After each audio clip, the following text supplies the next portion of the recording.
సంగారెడ్డి జిల్లా కేంద్రంలో ప్రజా సంఘాల ఆధ్వర్యంలో పత్రికా సమావేశం నిర్వహించడం జరిగింది. ఈ సందర్భంగా అంబేద్కర్ సేవా సమితి రాష్ట్ర అధ్యక్షులు జగన్, గురుకులాల పేరెంట్స్ అసోసియేషన్ అధ్యక్షులు లలితారాణి, ఆల్ ఇండియా అంబేద్కర్ యువజన సంఘం జిల్లా అధ్యక్షులు దుర్గాప్రసాద్లు మాట్లాడుతూ గత రాత్రి గురుకుల కార్యదర్శి వర్షిని అంధకారమైన జీవులను తెచ్చే 6,000 గురుకుల ఉద్యోగులను తొలగిస్తూ అంధకార అభివృద్ధి అని ఈ సందర్భంగా ప్రజలకు ఈ ప్రభుత్వం సూచిస్తున్న సంకేతంగా భావిస్తున్నామని, కావున తక్షణమే ఈ జీవులను వెనుకకు తీసుకొని 6,000 ఉద్యోగులకు భరోసా కల్పిస్తూ రెగ్యులర్ చేయాలని ఈ సందర్భంగా వారు డిమాండ్ చేశారు. సామూహిక భవనాలనే నిర్మిస్తాం.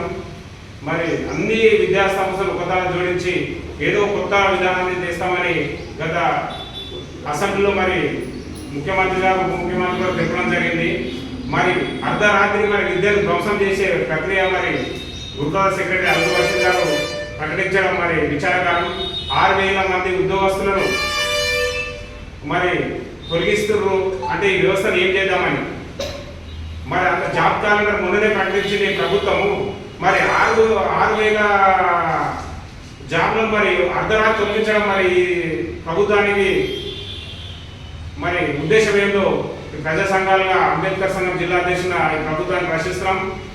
మరి ఇది అప్రజాత సమయమా, మరి మీ ఇష్టానికి రాజ్యమా, ఇది మీరు ప్రకటించాలి త్వరలోనే.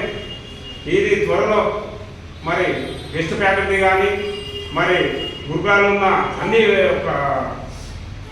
కాంట్రాక్ట్ బేస్ మీద తీసుకొని అన్ని పోస్టులను తొలగించడం అంటే ఈ యొక్క ప్రజాస్వామ్యం మీద మరి బండరాయి వేసినట్టే.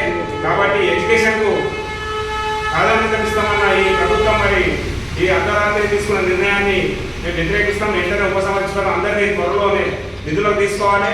వాళ్ళు విధులకు తీసుకొని విద్యార్థులకు ఎలాంటి ఇబ్బంది కలగకుండా తక్షణం చర్య తీసుకోవాలి. లేదంటే రాష్ట్ర వ్యాప్తంగా పెద్ద ఎత్తున ఉద్యమాలు చేపడతాం, ప్రభుత్వానికి హెచ్చరిస్తాం. ఈ సందర్భంగా మరి భవిష్యత్తులో కూడా కార్యాచరణ చేస్తామని తెలియజేస్తున్నాం. జై భీమ్. మరిన్ని అప్డేట్స్ కోసం మా ఛానల్ని సబ్స్క్రైబ్ చేయండి.